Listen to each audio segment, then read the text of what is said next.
Assalamualaikum warahmatullahi wabarakatuh. Innal hamdalillah nahmaduhu wa nasta'inuhu wa nastaghfiruh wa na'udzu billahi min syururi anfusina wa min sayyiati a'malina. Man yahdihillahu fala mudhillalah wa man yudlil fala hadiyalah. Ashhadu an la ilaha illallah wahdahu la syarikalah wa ashhadu anna Muhammadan abduhu wa rasuluh. Ya ayyuhalladzina amanu taqullaha haqqa tuqatih wa la tamutunna illa wa antum muslimun. Ya ayyuhan nasu taqu rabbakumul ladzi khalaqakum min nafsin wahidah wa khalaqa minha zawjaha wa batha minhuma rijalan katsiran wa nisaa'a wattaqullaha alladzi tasaaluna bihi wal arham innallaha kana 'alaikum raqiba. Ya ayyuhalladzina amanu taqullaha wa qulu qawlan sadida yuslih lakum a'malakum wa yaghfir lakum dhunubakum wa man yuti'illaha wa rasulahu faqad faza fawzan 'azima. Amma ba'd, fa inna asdaqal hadithi kitabullah wa khairal hadi hadyu Muhammadin sallallahu alaihi wasallam wa syarrul umuri muhdatsatuha wa kullu muhdatsatin bid'ah wa kullu bid'atin dhalalah wa kullu dhalalatin finnar. Ma'asal muslimin, ikhwani fillah wa akhwati, bapak-bapak, ibu-ibu, saudara-saudariku rahimani wa rahimakumullah. Alhamdulillah, segala puji bagi Allah Subhanahu wa taala yang mempertemukan kita di majelis yang mulia ini di salah satu rumah Allah Subhanahu wa taala, di salah satu masjid Allah Subhanahu wa taala. Semoga Allah Subhanahu wa taala senantiasa memberikan taufik hidayah pertolongannya kepada kita untuk senantiasa berpegang teguh dengan akidah salaf dan manhaj salaf sampai akhir hayat kita nanti. Kemudian sebagaimana kata Rasul, la yashkurillah man la yashkurin nas, tidak bersyukur kepada Allah yang tidak berterima kasih kepada manusia.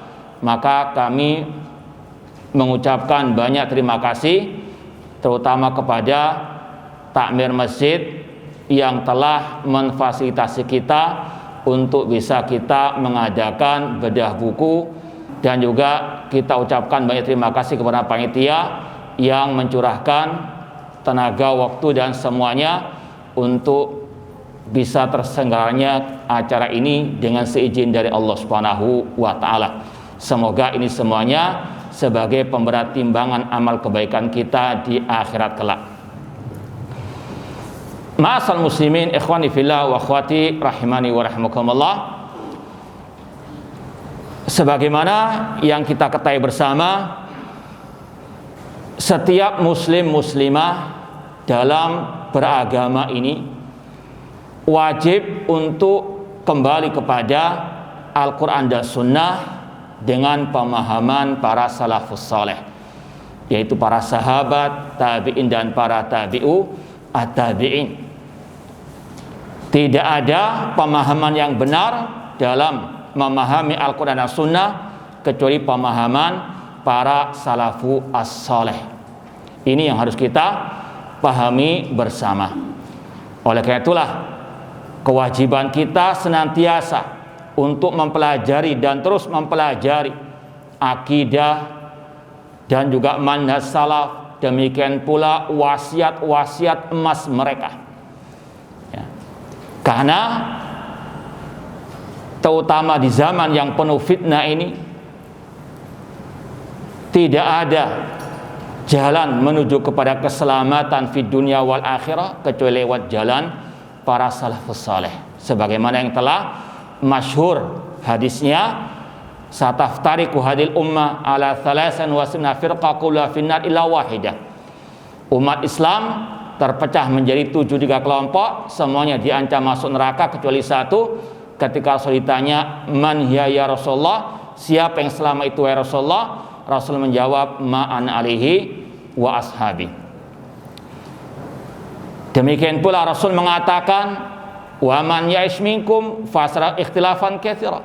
Barang siapa yang hidup setelahku nanti, maka dia akan melihat perpecahan yang banyak. Maka fa'alikum bisunnati wa sunnatil khulafar rasyidin. Peganglah sunnahku dan sunnah para khulafa ar-rasyidin. Demikian pula kalau kita lihat wasiat para sahabat Rasul SAW, man kana minkum muta'assiyan falyata'assa bi ashabi Muhammad sallallahu alaihi wasallam. Barang siapa yang ingin mencari suri teladan, jadikanlah para sahabat sebagai suri teladan. Demikian pula Imam Al-Auza'i rahimahullah mengatakan, isbir ala sunnah, bersabarlah dalam berpegang teguh dengan sunnah Rasul, sunnah para sahabat Rasul. Waqif haitsu waqafal qaum, berhentilah kemana mereka berhenti. Wa kufa ma kafu anhu, cegahlah apa yang mereka cegah. Wa qul bima qalu, ucapkanlah apa yang mereka ucapkan. Fa innahu yasi'u kama wasi'ahu, karena itu yang melapangkan kalian sebagaimana yang telah melapangkan mereka. Demikian pula Imam Ahmad mengatakan, usul sunnah indana atamasuk bima kana ala ashab Rasul sallallahu wal iktida'u bihim. Prinsip-prinsip akidah kami adalah berpegang teguh dengan ajaran para sahabat Rasul sallallahu alaihi wasallam. Imam Malik mengatakan, lan yusliha akhir hadil ummah illa ma aslaha awwalaha. Tidak akan memperbaiki generasi akhir umat ini kecuali apa yang menjadikan generasi awal umat ini, yaitu para sahabat, mereka jaya mulia dan menang di atas muka bumi ini. Sekali lagi, ma'asal muslimin, ikhwani fillah wa akhwati rahimani wa rahimakumullah, dalam kita beragama ini harus senantiasa kembali kepada pemahaman para salafus saleh dalam segi ilmu, amal maupun dakwah, dalam segi akidah maupun manhaj, dalam segala bidang kehidupan beragama ini. Sedikit mukaddimah yang kita sampaikan tadi masih ada kaitan dengan tadi yang disampaikan al-wasaya as-saniyah lit-taibin ila salafiyah. Sudah pegang semua bukunya? Nah, ya mungkin nggak bisa kita baca semua yang tertulis di situ, kita mungkin cuplik sebagiannya. Sedikit mengenai terjemahan ya buku ini. Sebetulnya buku ini sudah kita terjemahkan kurang lebih 16 tahun yang lalu ya. Ini buku Wasaya As-Saniyah kita terjemahkan tahun 2005 di majalah. Waktu itu kita tulis di majalah ya. Jadi kurang lebih 16 tahun yang lalu sudah kita terjemahkan buku ini. Insya Allah kalau antum lihat di internet ada makalah ini ya, cuma bukan dalam bentuk buku yang antum alhamdulillah sudah memperolehnya ya. Dan kita juga mengucapkan terima kasih kepada panitia yang telah mencetak buku ini ya. Sekali lagi, secara asal terjemahan ini sudah ada sekitar 16 tahun yang lalu ya, sudah kita terjemahkan dan kita muat di sebuah majalah dan juga disebarkan di internet. Kemudian diterbitkan dengan sedikit tambahan dan juga revisi. Ma'asal muslimin, ikhwani fillah wa akhwati rahimani wa rahimakumullah. Buku kecil ini sebagaimana yang disampaikan oleh Al-Ustadz Umar tadi, sebetulnya ada yang kurang pas di sini sebetulnya ya. Apa kira-kira? Nah, ada yang tahu enggak? Ya, masa moderatornya S2, pembicaranya S1 di sini. Ya, MPDI cuma L sih, pas sebetulnya. Sebenarnya tukar sebetulnya ya. Ya. Jazakallahu khairan. Ya, sekali lagi buku kecil ini sangat bermanfaat, terutama bagi yang baru mengenal dakwah salafiyah. Meskipun juga sangat bermanfaat bagi yang sudah bertahun-tahun ikut manhaj salaf, yang ikut dakwah salafiyah. Di antaranya untuk mengokohkan akidah dan manhaj kita, sebagaimana akan kita jelaskan. Ya, terutama bagi para pemula atau yang istilah sekarang yang baru berhijrah. Karena kalau lihat fenomena di akhir-akhir ini, banyak yang yatasaqatun, berguguran di tengah jalan. Mungkin antum sudah tahu sekali, dulu ada pabrik-pabrik figur yang katanya mau ikut dakwah salafiyah, namun sekarang sudah apa? Membelot, sedang apa? Sudah menyimpang, sudah bertobat dari dakwah salafiyah. Betul enggak? Nah, ini fenomena yang waqi' laisa lahu min dafi', yang nyata, yang kita dengar, kita lihat sendiri. Bahkan lebih dari itu, yang mungkin sudah puluhan tahun ikut dakwah salafiyah, juga banyak yang yatasaqatun, berguru-guran di tengah jalan. Ada yang mengaku dengan terang benderang taubat dari dakwah salafiyah. Nas'allahu ta'ala as-salamata wal afiyah. Semoga Allah menyelamatkan kita dari hal-hal tersebut. Ini salah satu faedah kita mempelajari kuteb buku kecil ini. Ya, langsung saja kita buka halaman ketiga. Ya, sekali lagi kita nggak mungkin membaca semuanya, kita akan baca sebagian, kita syarah sedikit. Di halaman 3 setelah khutbatul hajah, al-muallif wallahu alam, beliau insyaallah termasuk dari salah satu murid Syekh Muqbil bin Hadi Al-Wadi'i rahimahullah ta'ala, dan sudah antum baca juga mungkin buku ini telah dimurajaah oleh Syekh Rabi bin Hadi wafaqahullah, kemudian juga oleh Syekh Abdul Malik Ramadhani hafidhallahu ta'ala. Di awal setelah muqaddimah atau khutbatul hajah, beliau mengatakan, aku memuji Allah yang maha mulia atas nikmatnya yang begitu banyak yang diberikan kepada umat ini secara umum dan kepada Ahlus Sunnah wal Jamaah secara khusus. Ini harus kita camkan dalam diri kita. Nanti juga akan ditegaskan pada wasiat pertama beliau, bahwasanya salah satu nikmat Allah atas kita, nikmat kita dijadikan oleh Allah Subhanahu wa taala sebagai Ahlus Sunnah wal Jamaah. Semoga Allah memberikan kepada kita keistiqomahan di atas akidah Ahlus Sunnah, manhaj Ahlus Sunnah yang hak sampai akhir hayat kita nanti. Ini adalah nikmat yang harus kita syukuri. Meskipun banyak juga onak dan durinya, meskipun banyak halangan dari rintangannya, namun sebagaimana pesan Imam Al-Auza'i tadi, isbir ala sunnah, bersabarlah dalam berpegang teguh dengan sunnah. Kita punya harta, itu nikmat, harus kita jaga. Apalagi nikmat sunnah Rasul, sunnah para sahabat Rasul sallallahu alaihi wasallam, dan tetap harus apa? Istiqamah. Kemudian kata beliau, dialah yang telah menerangi jalan mereka sehingga mereka bisa melihat dan merasa tenang. Kita setelah belajar akidah manhaj salaf, kita bisa melihat mana hak mana batil. Tanpa akidah manhaj salaf tidak mungkin kita bisa melihat mana hak mana batil. Makanya para ulama ketika membahas hadis perpecahan umat, mereka mengatakan bedanya ahlul haq, ahlul batil atau ahlus sunnah dengan al bidah, ini masalah al akidah. Perpecahan yang Rasul maksudkan perpecahan dalam masalah al akidah. Nanti akan ada penjelasan lagi lebih lanjut masalah ini. Kemudian kata beliau, bagaimana mereka tidak dapat melihat dan tidak bisa merasa tenang, sedangkan mereka mencari penerang petunjuk dari Al-Quran dan As-Sunnah sesuai dengan pemahaman para salafus saleh. Ini pedoman hidup kita. Semuanya ditimbang dengan qala Allah wa qala Rasul wa qala as-sahabah.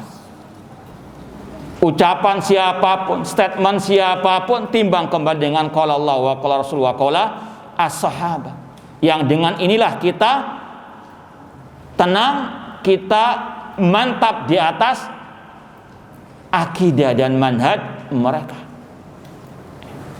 Kalau kita nggak punya pegangan yang kuat Al-Quran dan Sunnah dengan pemahaman para salafus saleh, maka cepat mudah terombang-ambing dengan arus yang batil, yang sesat dan menyesatkan.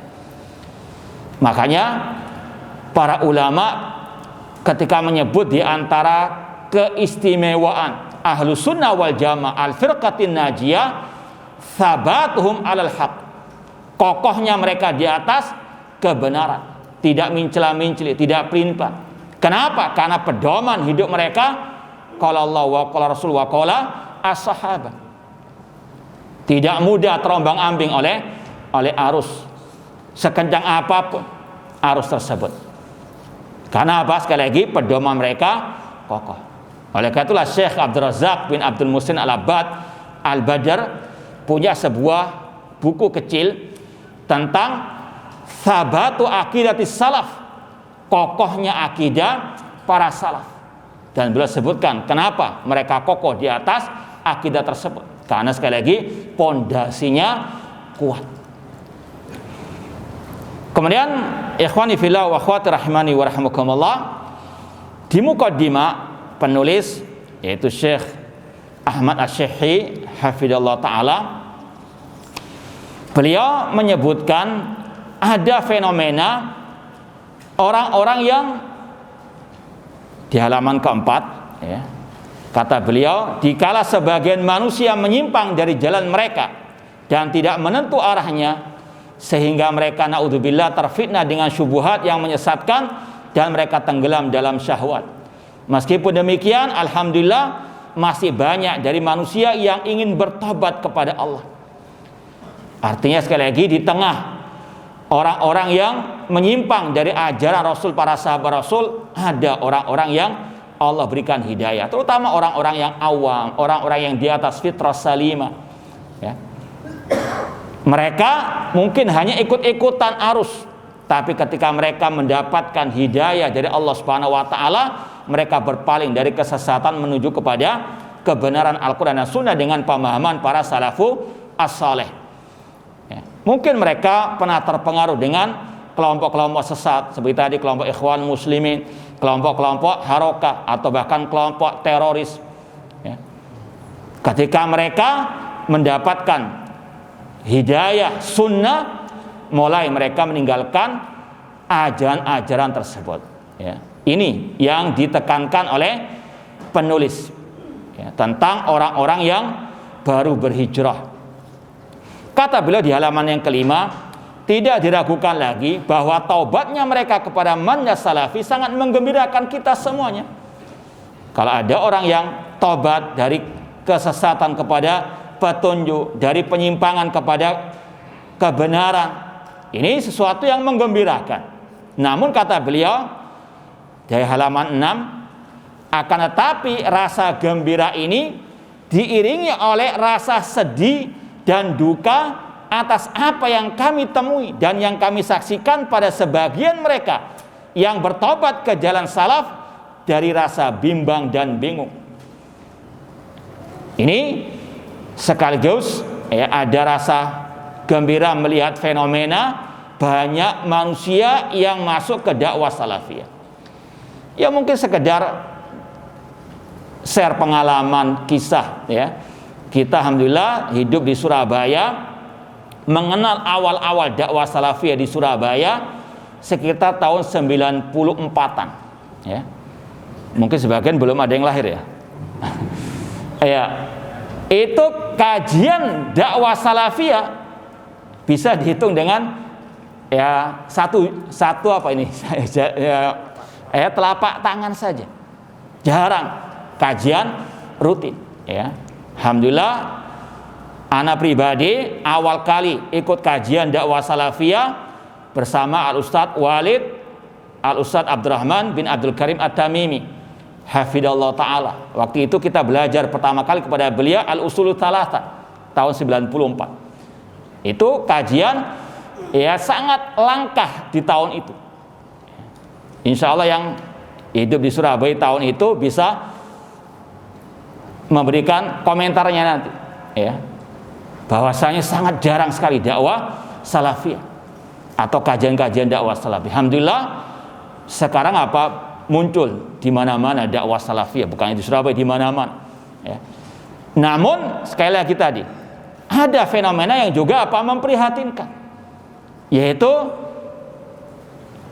seperti yang kita contohkan tadi, fenomena orang yang hijrahnya hanya namanya saja, casingnya saja, namun isinya, hatinya, akidahnya sangat jauh dari dakwah as-salafiyah. Ini yang perlu untuk diobati. Ya, kata beliau, akan tetapi rasa gembira ini diiringi oleh rasa sedih dan duka atas apa yang kami temui dan yang kami saksikan pada sebagian mereka yang bertobat ke jalan salaf dari rasa bimbang dan bingung. Kenapa hal ini? Dikarenakan banyaknya syubhat yang ditebarkan oleh ahli batil yang mengombang-ambingkan mereka ke kanan dan ke kiri. Yang mengombang-ambingkan bukan hanya yang di luar, bahkan yang di dalam juga demikian. Yang mereka mengaku dai-dai ahlu sunnah, dai salafi, namun mereka menyebarkan banyak asyubhat. Nanti akan kita sebutkan sebagiannya.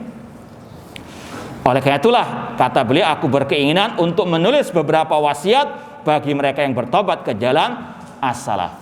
Ya. Langsung masuk ke wasiat pertama, halaman 8. Wasiat pertama yaitu bersyukur kepada Allah atas nikmat bermanhaj salafi. Ini yang kita sampaikan tadi, Syekh menegaskan kembali. Kita tahu akidah salaf, manhaj salaf ini nikmat yang luar biasa. Meskipun antum nggak punya kuota, nggak punya pulsa, banyak bersyukur masih tahu akidah salaf, manhaj as-salaf. Nikmat yang tidak bisa ditukar dengan apapun dari urusan dunia ini. Terus harus dijaga. Ya. Di antaranya dengan mensyukuri nikmat tersebut. La in syakartum la azidannakum. Jika kalian bersyukur, kami akan tambahkan nikmat. Jangan banyak mengeluh. Ikut salafi ini kok berat. Sikit-sikit bid'ah, sikit-sikit haram, sikit-sikit membantah. Banyak ditinggalkan oleh naudzubillahi min dzalik. Enggak bersyukur dengan nikmat al-haq. Kata beliau, sesungguhnya ini adalah nikmat terbesar yang Allah berikan kepada siapa yang Dia kehendaki dari para hambanya. Antum bisa bayangkan saja, kata Rasul, di antara 73 kelompok kaum muslimin yang benar cuma satu. Ini keistimewaan dari Allah, kenikmatan yang luar biasa dari Allah Subhanahu wa taala. Tidakkah kita mensyukurinya? Ya. Makanya banyak ungkapan-ungkapan dari ulama salaf tentang hal ini. Betul-betul menjiwai apa yang kita rasakan dari akidah manhaj salaf, betul-betul nikmat yang luar biasa. Ini kita nukilkan dari kitab Asyarh wal Ibana atau yang disingkat dengan Al-Ibana As-Sughra yang kita masih kaji meskipun masih off atau online lewat FB. Kitab Al-Ibana As-Sughra oleh Imam Ibnu Battah Al-Bari yang wafat tahun 387 Hijriah. Di muqaddimah ini mirip dengan yang diungkapkan oleh penulis di sini. Kata beliau, alhamdulillahilladzi asbagha alaina ni'amahu wa dhahara ladaina minanahu wa ja'ala min ajalliha qadran wa a'dhamiha khataran an hadana li ma'rifati wal iqrar bi rububiyyatihi wa ja'alana min atba'i dinil haq wa asya'i millati sidqi. Kata beliau, segala puji bagi Allah yang telah mencurahkan kepada kami banyak nikmatnya, yang memberikan kepada kami anugerah-anugerahnya, dan yang paling mulia, yang paling agung dari nikmat tersebut, Allah berikan hidayah kita semuanya untuk mengenalnya dengan memahami at-tauhid, baik itu tauhid rububiyah ataupun yang lainnya, rububiyah, uluhiyah, asma dan as-sifat, dan Allah menjadikan kita sebagai pengikut kebenaran. Ya. Kemudian beliau tegaskan lagi, falaul hamdu nahmaduhu wa nusni alaihi bima istana indana an hadana lil Islam wa 'allamana wa wafaqana lis sunnah. Segala puji bagi Allah, kami memujinya atas anugerah yang Allah berikan kepada kami, dengan diantaranya memberikan hidayah kepada Islam dan memberikan taufik kepada sunnah Rasulullah SAW. Ya, dan beliau juga menukil ucapan ulama tabi'in yang bernama Abul Aliyah yang semakna dengan tadi. Kita bacakan, qala Abul Aliyah. Abul Aliyah dari ulama tabi'in berkata, nikmatani lillahi alayya la adri ayyuhuma afdal.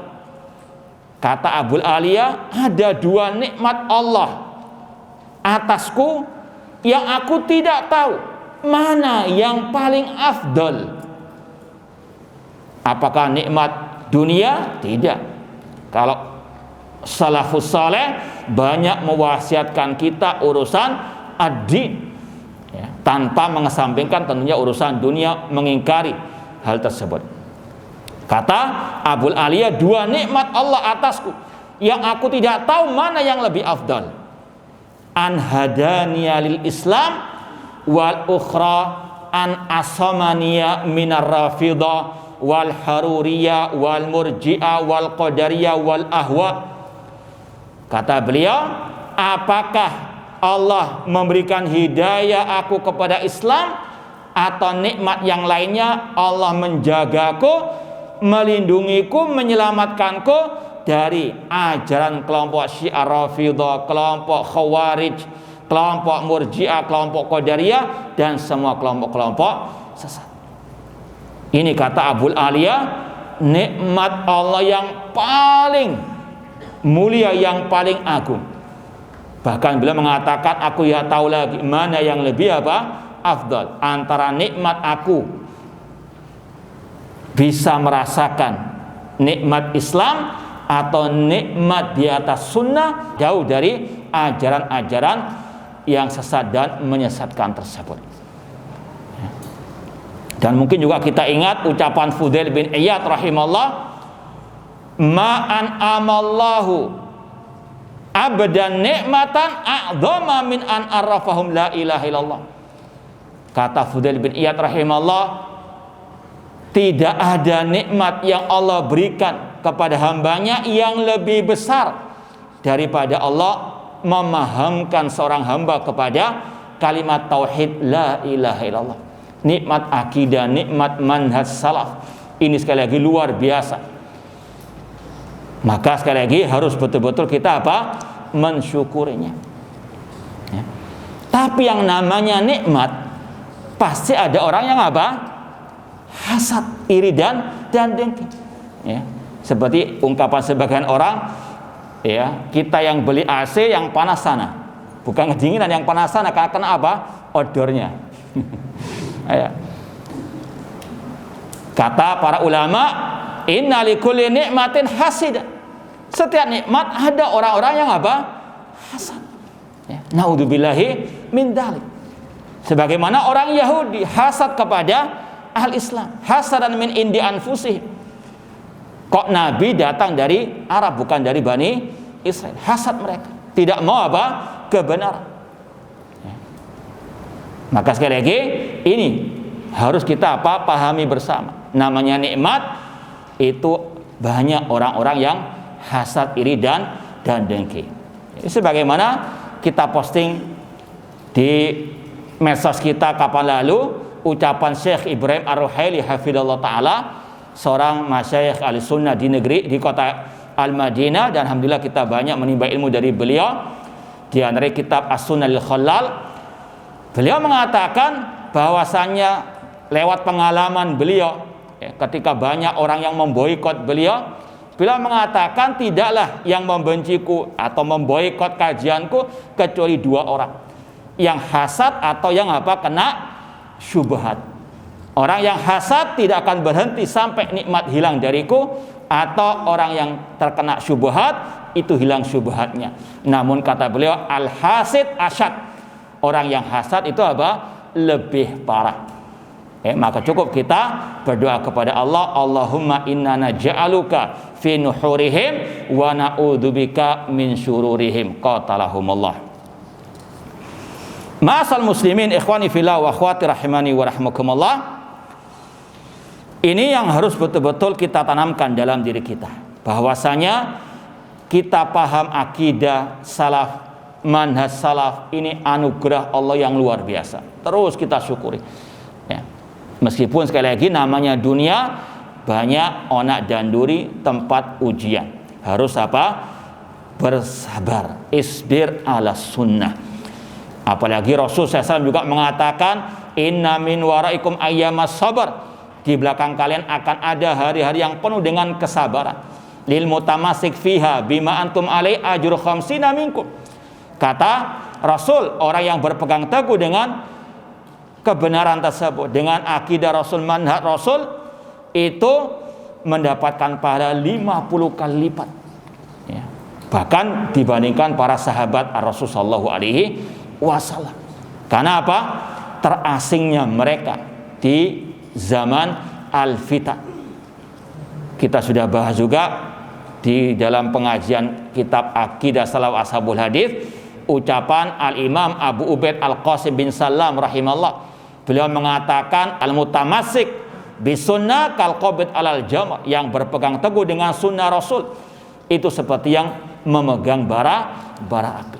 Butuh kesabaran, butuh perjuangan, butuh apa? Pengorbanan. Dan yakini al-haqqu mansurun, kebenaran pasti akan mendapatkan pertolongan dari Allah Subhanahu wa taala. Ya, ini wasiat yang pertama. Wasiat yang kedua, halaman 12, yaitu wasiat untuk menuntut ilmu. Ya, menuntut ilmu adalah pondasi dalam memperbaiki taubat. Ini salah satu ciri khas dakwah salafiyah, yaitu betul-betul menyeru umat untuk belajar dan terus belajar, yaitu belajar ilmu yang bersumberkan dari Al-Quran dan Sunnah dengan pemahaman para salafus saleh. Jangan hanya pindah tempat saja, dari tempatnya harokah ke tempat dakwah salafiyah, tapi cuma tadi pindah tempat, tidak ada apa pindah masalah al-ilmu. Ya. Kalau harokah senangnya fikul waqi, baca berita, baca koran dan sebagainya. Kalau untuk ngaji malas, tapi kalau untuk demo, wah nomor satu. Kalau dakwah salafiyah menyeru umat untuk terus banyak belajar dan terus belajar. Al-ilmu wal ilmu. Makanya Syekh Abdul Malik Ramadhani hafizahullah ta'ala dalam kitab beliau Situd Durar, 6 prinsip ahlul athar, ahlus sunnah wal jamaah, beliau mengatakan nailus sudat bil ilmi, meraih kemuliaan dengan al ilmu. Itu tentunya ilmu yang berdasarkan qala Allah wa qala Rasul wa qala as-sahabah. Demikian pula dakwah salafiyah ahlus sunnah wal jamaah menekankan al ilmu qoblal qoli wal amal. Ilmu sebelum kita berucap, sebelum kita apa? Beramal. Ya. Makanya Syekhul Islam Muhammad bin Abdul Wahhab rahimahullah di awal kitab Al-Usulus Tsalatsa menegaskan, "I'lam rahimakallah anna yajib alaina ta'allumu arba'i masail." Ketahuilah semoga Allah merahmatimu, wajib bagi kita belajar 4 hal tentang yang pertama al-ilmu. Apa itu ilmu? Ma'rifatullah wa ma'rifatun nabi wa ma'rifatu dinil Islam bil adillah. Beliau juga membawakan ucapan Imam Bukhari tadi, bab al-ilmu qoblal qoli wal amal. Ini dulu yang kita isyaratkan tadi, awal kita dulu belajar dakwah salafiyah, belajar tentang tauhid, tentang akidah, di antaranya kitab Al-Usulus Tsalatsa. Ya. Itu ciri khas dakwah salafiyah dulu. Nggak tahu sekarang. Ada ya sedikit perubahan ya. Namun naudzubillah min dzalik, semoga Allah Subhanahu wa taala tetap memberikan kepada kita keistiqomahan menyuarakan dakwah salafiyah, walau karihal kafirun walau karihal munafiqun walau karihal makirun al-hasidun wa makaru wa makarallah wallahu khairul makirin. Namun sekali lagi, dakwah salafiyah senantiasa menyeru untuk al-ilmu qoblal qoli wal amal.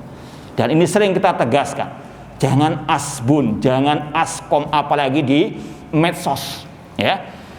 Jangan asal posting, jangan asal menerima postingan kecuali alal ilmi, di atas ilmu, ya.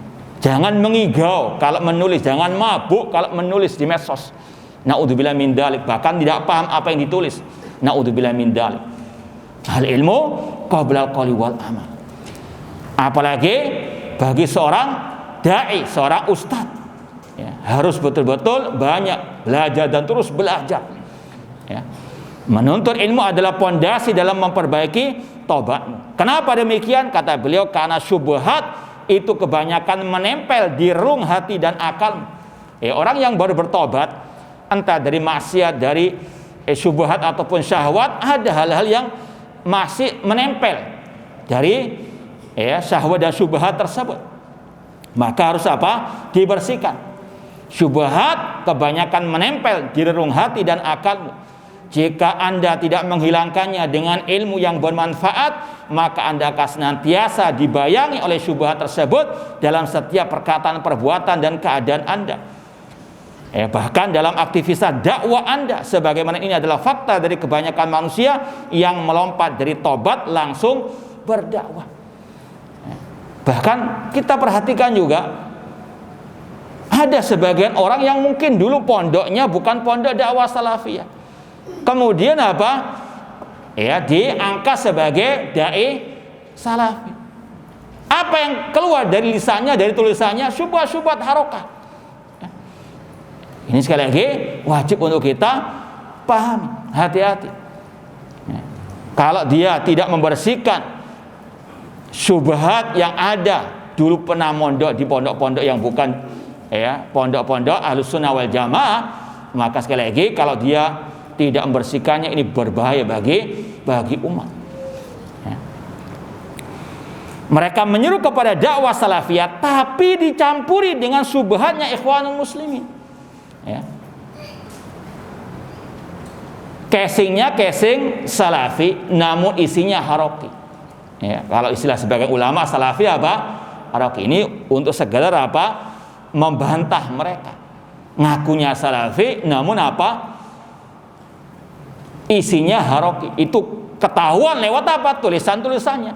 Mencaci maki pemimpin kaum muslimin.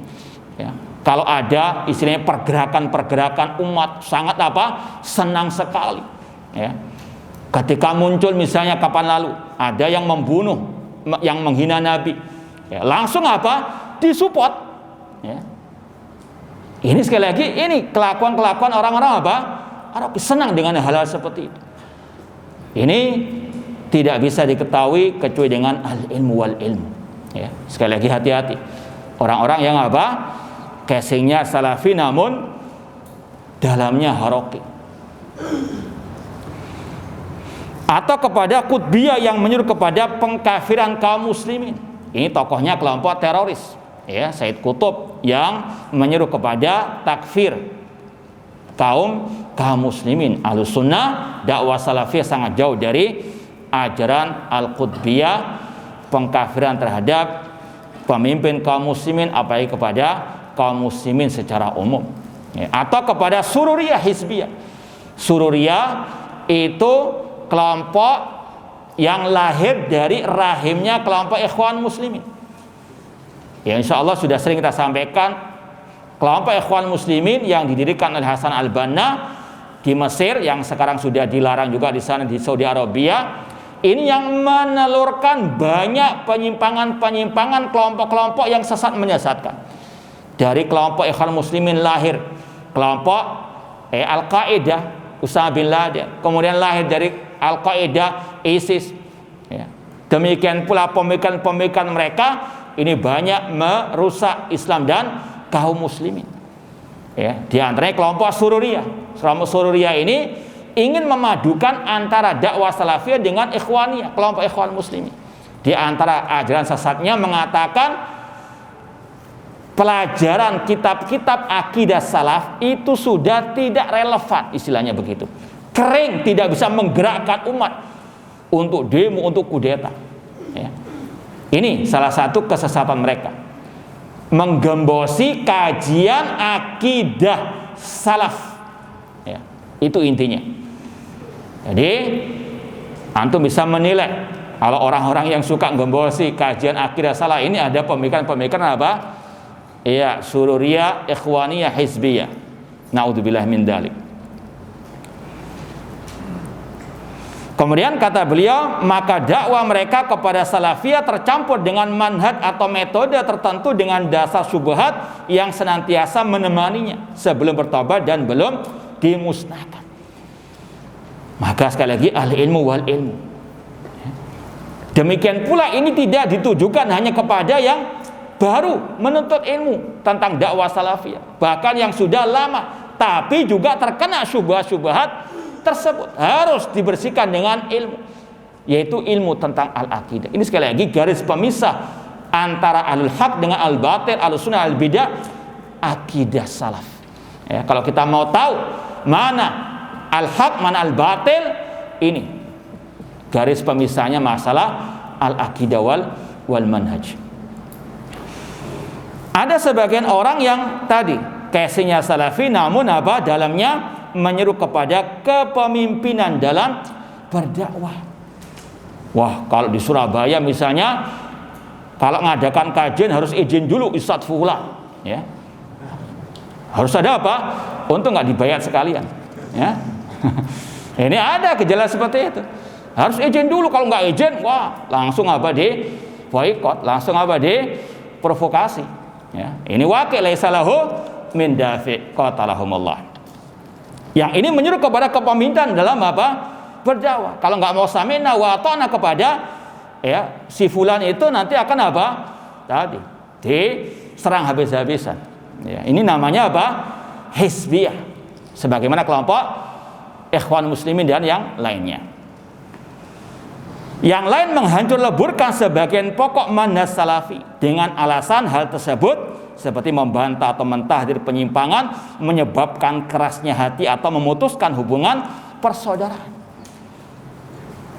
Kata mereka, harus kita apa? Menjalin ukhuwah Islamiyah dengan apa? Diam, tidak boleh berbicara ini sesat, ini menyesatkan, ini bid'ah ataupun syirik. Musuh kita sekuler, musuh kita komunis dan sebagainya. Maka kata para ulama, Rasul saja ketika jihad, perang, ya, namanya perang butuh apa? Kekuatan yang besar dari persatuan apa? Pasukan melawan musuh. Tapi Rasul ketika melihat kemungkaran, penyimpangan tidak diam, meskipun dalam apa? Waktu perang. Dalam hadis tentang masalah apa? Perang Hunain. Ketika ada sebagian sahabat yang baru masuk Islam minta dibuatkan pohon keramat, Rasul marah, Rasul tegur. Tidak ada kata-kata wah kita lagi perang nggak usah nahi mungkar, nggak usah apa melarang kesyirikan, kebid'ahan, tidak. Rasul larang, tetap Rasul apa ingkari. Apakah perbuatan Rasul ini memecah belah persaudaraan, memecah belah umat di kala jihad? Naudzubillahi min dzalik. Inilah bedanya Rasul dengan mereka. Inilah bedanya manhaj para sahabat, para salaf dengan mereka. Kemudian pada halaman 14, ya, di antara mereka yang mengaku dai salafi atau salafi namun memiliki pemikiran tahyijiyah, pergerakan untuk apa? Membenci pemimpin kaum muslimin, seperti yang kita sampaikan tadi, ya. Padahal jelas-jelas kata para ulama mencaci maki pemimpin kaum muslimin itu bid'ah sabaiyah, bid'ahnya Abdullah bin Sabah. Kok masih apa? Diikuti. Ahlus sunnah wal jamaah sangat kental dengan pembahasan masalah sikap bijak terhadap pemimpin kaum muslimin. Hampir dalam kitab-kitab akidah salaf dibahas tentang masalah hal tersebut, mendengar dan taat kepada pemimpin kaum muslimin, tidak boleh memberontak terhadap pemimpin kaum muslimin. Dan salah satu jalan menuju kepada pemberontakan yaitu apa?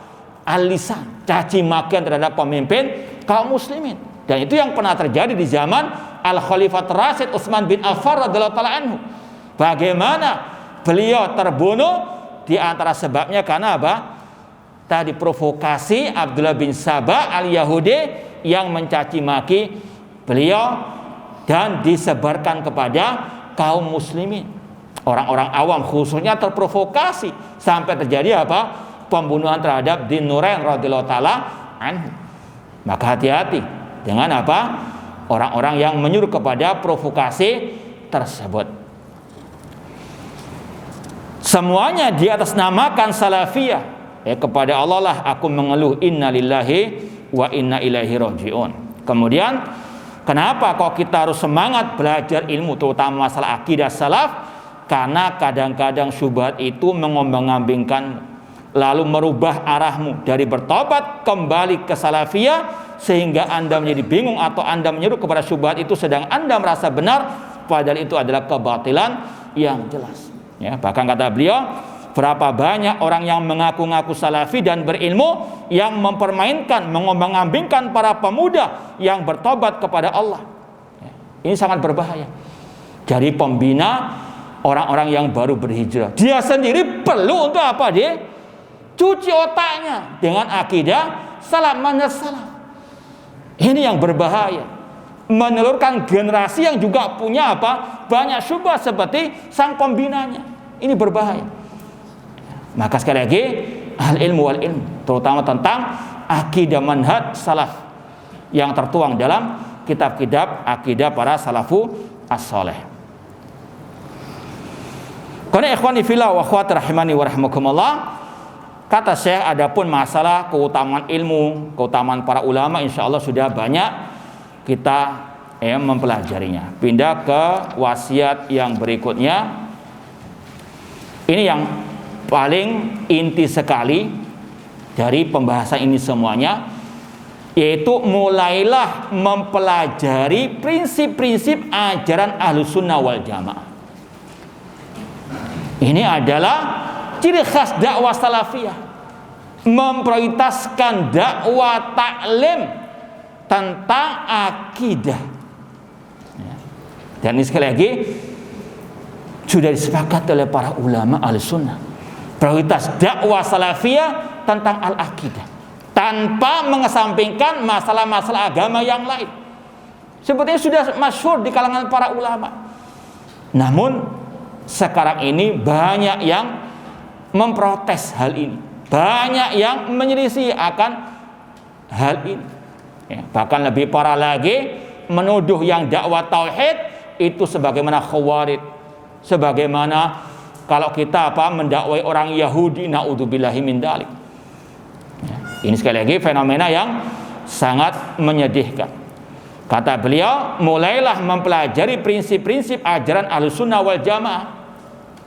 Kemudian kata beliau, ketahuilah, semoga Allah memberimu taufik dan atau untuk mentaatinya, bahwa aku tidak memaksudkan dengan prinsip di sini hanya macam-macam tauhid yang 3 saja.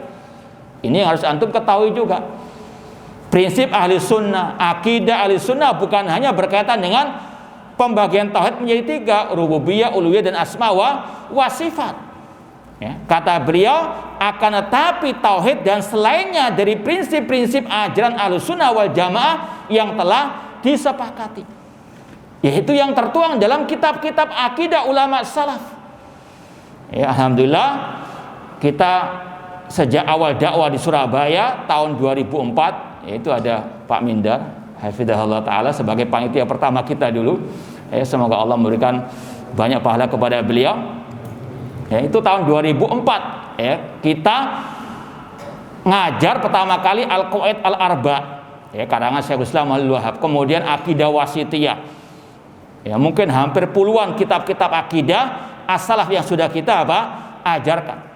Ini yang kita maksud dengan prinsip Ahlussunnah wal Jamaah. Ini yang dimaksud dengan akidah Ahlussunnah wal Jamaah yang harus betul-betul diprioritaskan di sini. Kalau orang itu baru berhijrah, ini yang lebih ditekankan. Agar apa? Punya pondasi yang kuat. Jangan sebagaimana kejadian yang kita isyaratkan tadi. Baru bertobat dikasih ajaran-ajaran yang istilahnya slow-slow saja. Akhirnya apa? Ya sudah slow, betulan. Ya kan? Akhirnya apa? Ya lolos sudah. Naudzubillah min dzalik. Ini sudah salah metode apa? Pengajarannya. Kata beliau, yang dimaksud dengan prinsip-prinsip tersebut adalah ijma' ahlussunnah wal jamaah. Kata para ulama, secara asal kitab-kitab akidah seperti Ushul Sunnah Imam Ahmad, yang kita ajarkan sekarang juga akidah salaf Ashabul Hadits Imam Shawbuni, kitab Al-Ibana As-Sughra, ini secara umum masalah akidah yang tertuang dalam kitab-kitab tersebut adalah ijma' ahlussunnah wal jamaah. Itu yang harus apa? Diprioritaskan untuk diajarkan, agar apa? Yang baru berhijrah punya pegangan yang kokoh, yang kuat, bisa menimbang mana hak mana batil, mana kelompok yang hak mana kelompok yang batil. Kemudian kata beliau, dan mereka menyelisih alil bid'ah dan firqah dalam hal tersebut, seperti masalah wala wal bara, cinta dan benci.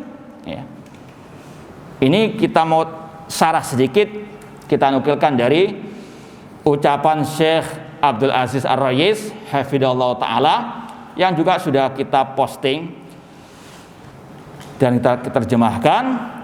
Syekh Abdul Aziz Ar-Rayis ketika mensarah kitab Al-Ushul Tsalatsa, beliau mengatakan bahwasanya tidak cukup orang itu hanya apa? Memahami tauhid dengan pembagian yang 3 saja. Harus ada prinsip wala wal bara. Kata beliau, hada amrun nahtaju lahu fi zamanina hada.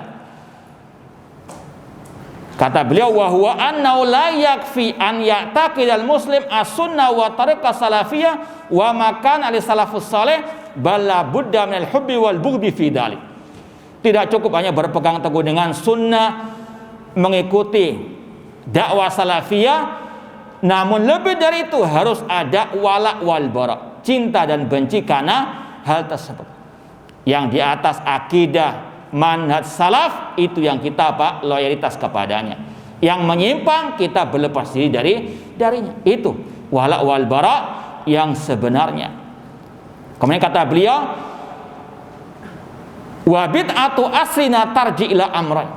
Kata beliau sesuai dengan penelitian beliau, pengalaman beliau, bid'ah zaman ini itu sumbernya dari 2 permasalahan ini. Yang pertama, at-tahazzub wa tarkul hub wal bughdi fi sunnah. Adanya fanatik golongan tidak menjalankan cinta dan benci di atas sunnah. Namun tadi karena nggak ikut si fulan, nggak enggah sama si fulan, diboikot, dimusuhi, jatuhkan habis-habisan. Karena apa? Wala wal baraknya bukan di atas sunnah, namun di atas hizbiyah. Nanti akan kita tambahkan lagi penjelasannya. Yang kedua, sumber bid'ah zaman ini kata beliau, at-tashkik wa id'afu aslil imamah wa ma yata'allaq bisam'i wa ta'ah. Adanya istilah kita penggembosan dalam masalah kepemimpinan, masalah mendengar dan taat kepada pemimpin kaum muslimin.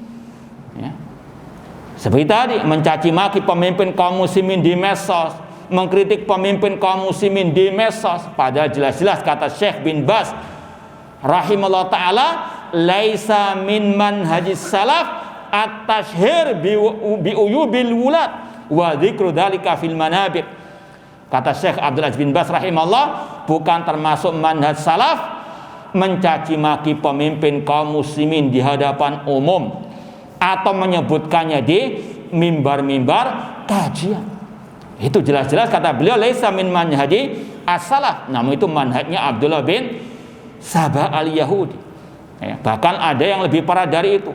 Ketika kita membantah orang-orang yang mencaci maki pemimpin kaum muslimin, tiba-tiba dibela dengan kata-kata, masa akidah hanya masalah pemimpin kaum muslim? Naudzubillahi min dzalik.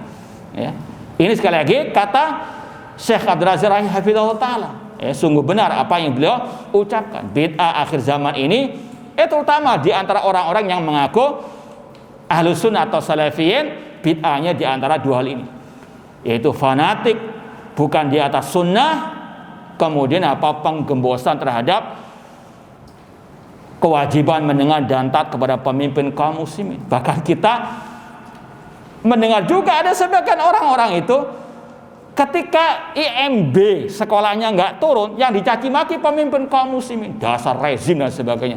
Naudzubillah min dzalik, hanya gara-gara apa? IMB menjual akidah. Naudzubillah min dzalik. Ini sekali lagi fenomena yang sekali lagi laqad sadaqa Syekh rahimahullah hafizallahu taala.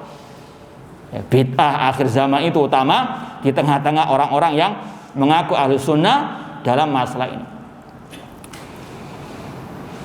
Kemudian beliau membawakan riwayat atau ucapan salaf yang bernama Abu Bakar bin Iyas rahimahullah. Beliau mengatakan, atau ketika ditanya manis sunni, siapa itu Ahlus Sunnah, siapa itu salafi, maka beliau mengatakan as-sunni alladzi idza dzukratil ahwa lam yaghdab li syai'in minha.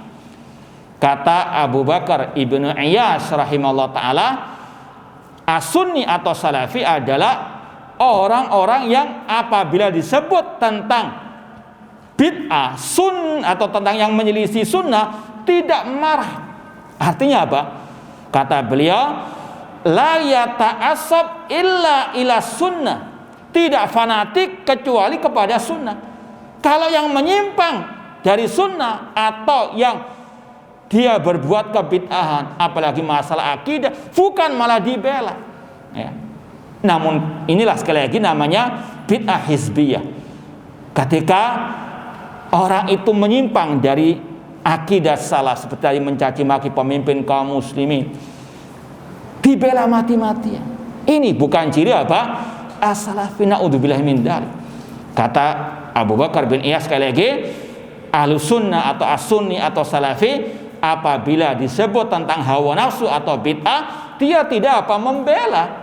Dia tidak marah dalam rangka membelanya. Maka sebaliknya namanya sunni itu yang fanatik kepada sunnah Rasulullah SAW. Ya, kita tambahkan lagi dari ucapan Syekhul Islam Ibnu Taimiyah rahimahullah taala dalam kitab Majmu' Fatawa, dan ini juga alhamdulillah sudah kita posting.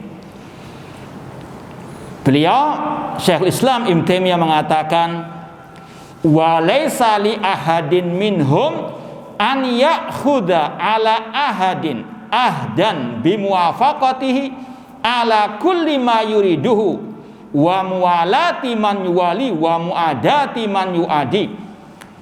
Tidak boleh seorang pun untuk mengambil perjanjian atas orang lain, baik perjanjian tertulis maupun tidak tertulis, baik yang tersurat maupun yang tersirat.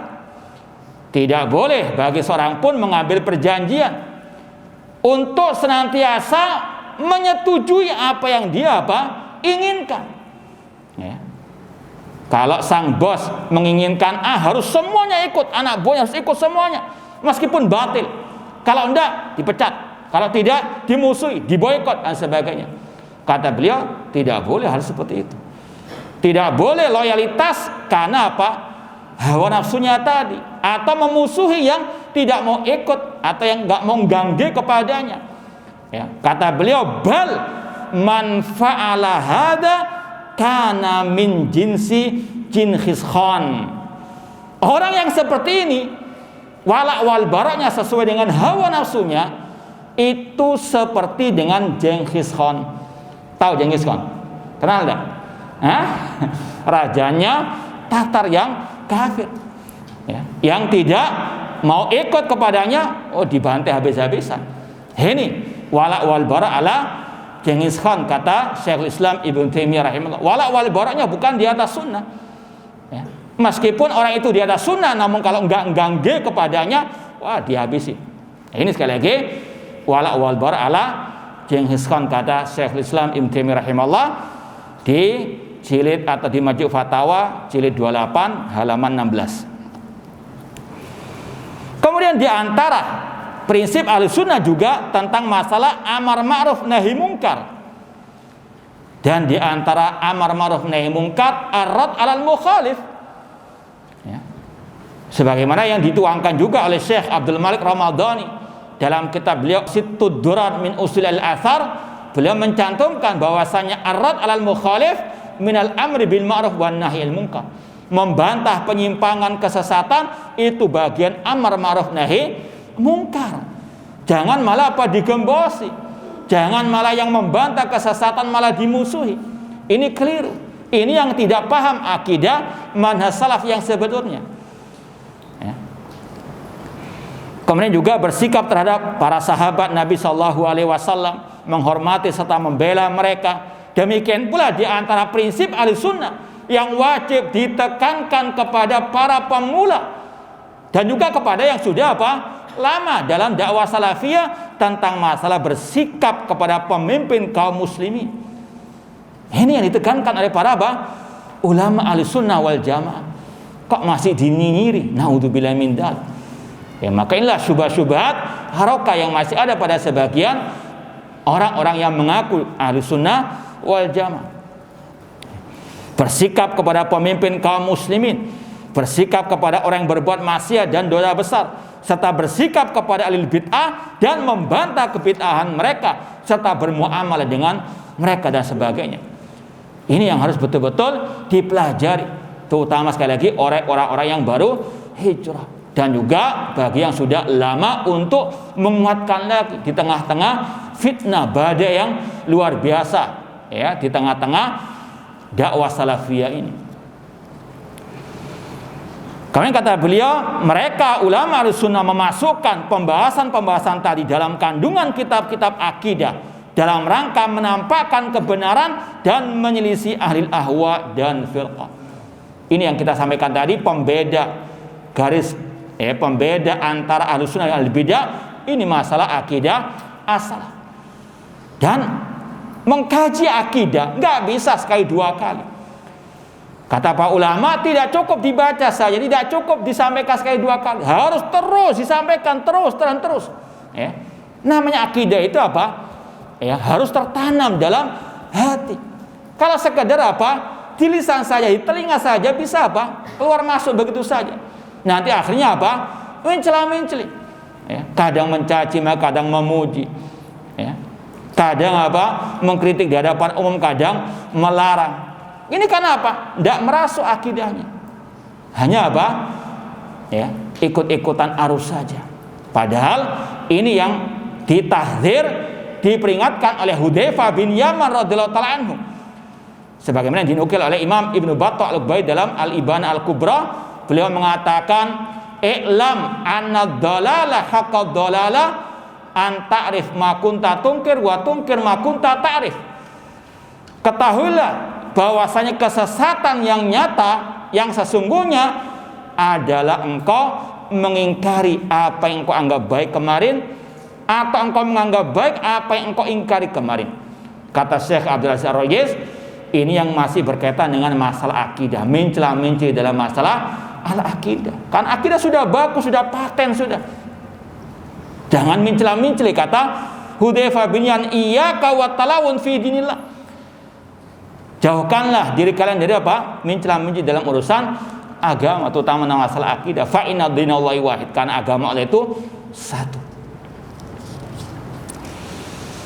Kemudian disampaikan oleh Syekh atau penulis di sini, barang siapa yang memperhatikan, halaman 21, yang memperhatikan keadaan mereka, yaitu yang terombang-ambing, yang bingung, maka dia akan mendapatkan gambaran dan contoh yang banyak sekali tentang terombang-ambingnya mereka.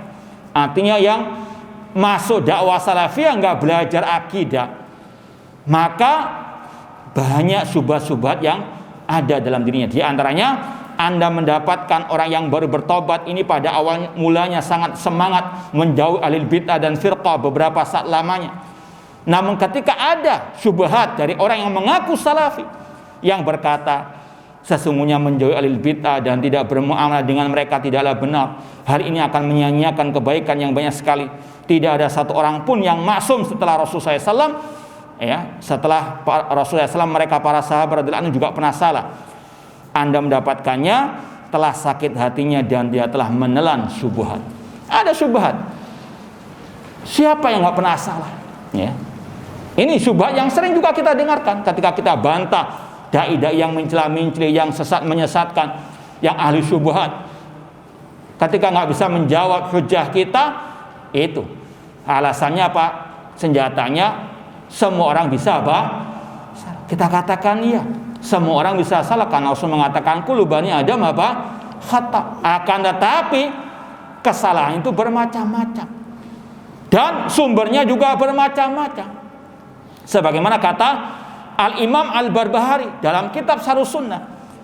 Di awal-awal kitab Syarh Sunnah beliau mengatakan al-khuruj ala tariq ala nau'ain. Ini secara maknanya kata beliau, menyimpang dari kebenaran ada dua macam. Yang pertama dari orang yang jahil, yang dia memang nggak paham. Zallatu al-lisan atau zallatul qadam. Tergelincir lisannya, tergelincir kakinya. Kalau istilah kita ini orang yang watu, ya. Insya Allah bisa sembuh, ya. Meskipun tetap salah diingkari. Yang kedua kata beliau, orang yang memang wataknya itu suka menebarkan syubhat. Nah, ini kata beliau bahkan lebih luar biasa bahasa beliau, syaitanun marid. Kata beliau kalau orang sudah wataknya menyimpang itu syaitanun marid, setan yang keras kepala. Maka kata beliau wajib untuk ditahdzir, wajib untuk disampaikan kesesatannya kepada umat agar umat tidak ikut ajarannya. Maka ada orang-orang yang pinter, ya, membuat bahasa-bahasa atau bersilat lidah yang ucapannya mengandung hak, mengandung batil. Kenapa dia mengatakan semua orang itu bisa salah, untuk yang lain nggak mau mengingkari? Oh ya kan sama-sama bisa salah. Kita katakan, ya, stop dulu. Itu kalimat haqqan urida bihal batil. Itu kalimat yang hak namun maksudnya itu batil. Sebagaimana ada ungkapan dari orang itu juga, tidak harus ngajar akidah atau tauhid dengan kitab tauhid. Ini juga sama, kalimat haqqan urida bihal batil. Kalimat yang hak namun isinya batil. Iya betul, kita bisa mengajar tauhid lewat tafsir, lewat pembahasan masalah al-hadis. Namun yang kalau kita lihat ucapan tersebut ditujukan untuk membela orang-orang yang menggembosi dakwah atau maka Ahlus Sunnah itu sangat teliti, sangat hati-hati.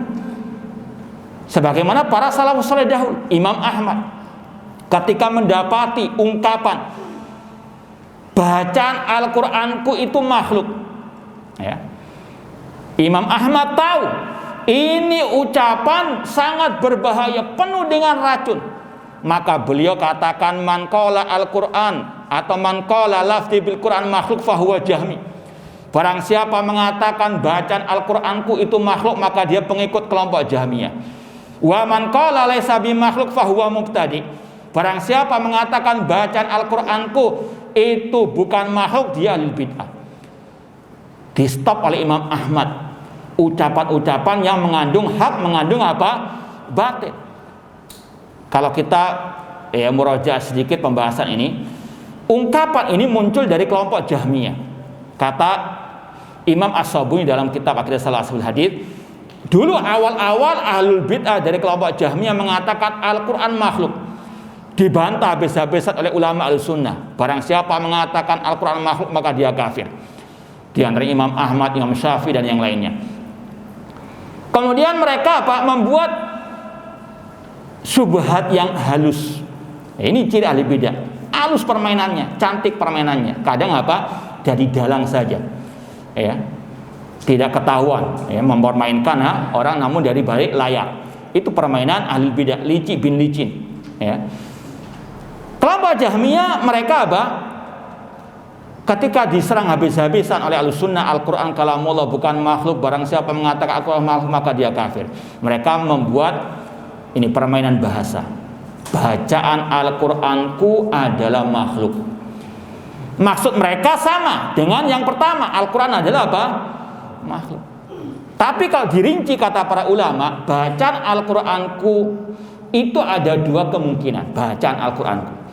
Yang pertama, ayat yang keluar, yang terdengar itu kalamullah. Ya, misalnya anak membaca Alif Lam Mim Dzalikal Kitabu La Raiba Fi. Ayat yang terdengar tadi, yang antum dengarkan itu kalamullah. Namun as-saut sautul qari, al-kalam kalamul bari, was-saut sautul qari.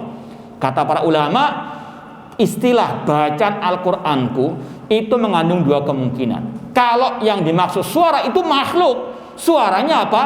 Yang membaca itu makhluk.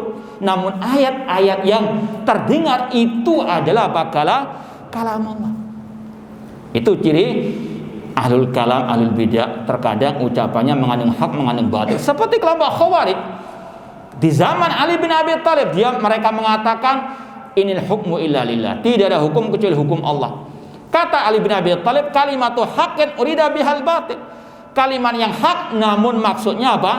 Batil. Di baliknya ada kebatilan. Betul, itu yang juga Allah firmankan, inil hukmu illa lillah.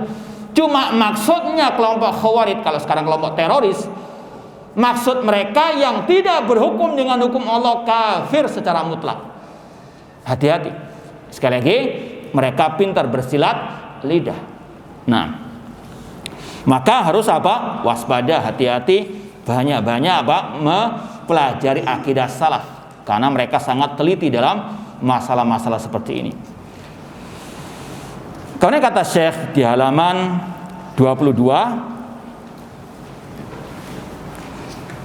seandainya dia mempelajarinya, ini bantahan terhadap syubhat tadi, seandainya dia mempelajari akidah Ahlussunnah, maka sungguh dia akan mengetahui bahwa syubhat ini yang mengatakan semua orang bisa salah itu batil dan menyelisih sikap Ahlussunnah wal Jamaah terhadap ahlul bid'ah yang dahulu maupun sekarang. Dan dia akan mengetahui bahwa perkataan orang yang mengaku salafi itu tidak ada seorang pun yang maksum setelah Rasulullah SAW, dan bahwa semua orang itu pernah salah, itu adalah ucapan yang benar tapi maksudnya adalah batil. Sekali lagi, ketika ada orang-orang yang sesat, yang menyimpang, yang menebarkan syubhat, ketika dibantah mengatakan semua orang bisa salah, itu sekali lagi kalimatu haqqin urida bihal batil. Kenapa dia mengatakan seperti itu? Biar dia tidak disalahkan, biar dia tidak dibantah. Itu maksudnya. Maka sekali lagi harus kita cerdas. Nah, kata beliau, yang demikian itu karena Ahlussunnah wal Jamaah dari kalangan sahabat tabi'in, apabila salah seorang dari mereka salah, tidaklah kesalahan itu bersumber dari hawa nafsu atau dari keengganan mengikuti athar, dan tidak juga bersumber dari menyelewengkan nas-nas serta mengikuti hal-hal yang mutasyabihat samar-samar seperti yang dilakukan oleh ahli al-bidah. Kalau menyamakan kesalahan sebagian para salaf dengan mereka, ini qiyas ma'al fariq, beda. Di antaranya tadi, kalau para salafus soleh itu bukan wataknya mereka menentang Al-Quran dan Sunnah, menentang kebenaran. Mereka sami'na wa ata'na, kalaupun mereka salah itu ketergelinciran. Seperti tadi, bedakan antara watak dengan apa? Watuk tadi. Nah, kemudian pindah halaman 24. Di antara syubhat yang sering terdengar juga, yaitu Anda mendapatkan orang yang baru bertobat sangat bersemangat pada awalnya dalam membantah ahlul bid'ah, tapi tanpa ketentuan dan tanpa ilmu. Ini juga banyak syubhat di sebagian orang. Mungkin antum pernah mendengar ada dulu gejolak di tengah-tengah dakwah salafiyah yang mereka luar biasa. Istilahnya tahdir-tahdirannya sangat kebablasan, dengan kedustaan dan dengan kejahilan. Maka sebagian orang sekarang mengatakan, kalau antum belajar akidah nanti seperti kelompok itu. Nah, sekali lagi, ini syubhat dari orang-orang yang sekarang ini ngembosi kajian akidah wal manhaj dengan alasan kalau antum belajar seperti ini membantah penyimpangan nanti sama dengan kelompok suka tahdir-tahdiran. Maka sudah pernah kita jawab, tahdir harus kita sikapi pertengahan. Sebagaimana ciri Ahlus Sunnah pertengahan dalam segala hal. Ahlus Sunnah tidak ekstrem kanan, ekstrem kiri, tidak meremehkan masalah tahdzir, tidak pula berlebih-lebihan. Mentahdzir yang memang layak ditahdzir dengan ilmu dan bukti yang nyata, bukan dengan kedustaan. Seperti dulu pernah kita bantah, ada salah satu yang mentahdir Syekh Ali bin Hasan dengan tuduhan beliau memotong-motong ucapan Ibnu Hazm tentang masalah al-iman. Maka kita bantah, waktu itu kita tunjukkan ini bukunya Syekh Ali bin Hasan. Beliau tidak memotong-motong, beliau nyebut ucapan Ibnu Hazm tersebut secara utuh. Ini mereka mentahdir Syekh Ali bin Hasan dengan tuduhan memotong-motong ucapan Ibnu Hazm. Ini sekali lagi tahdir yang yang kebablas, yang tidak berdasarkan bukti yang nyata. Ini kita tolak. Maka sekali lagi tahdir kita sikapi pertengahan. Memang kalau itu sesuai dengan bukti di atas ilmu dalil, maka kita wajib mengikutinya. Itulah ilmu, itulah kebenaran. Kalau kita tolak, sebagaimana kata Rasul, al-kibr batarul haq, namanya sombong, itu menolak kebenaran. Naudzubillahi min dzalik. Ada syubhat yang mengatakan kalau kita membantah, mengkritik itu bukanlah dari ajaran Ahlus Sunnah, itu membuat hati keras katanya. Ya. Maka jawaban dari Syekh penulis di sini, kalau kita buka halaman 26 bantahannya,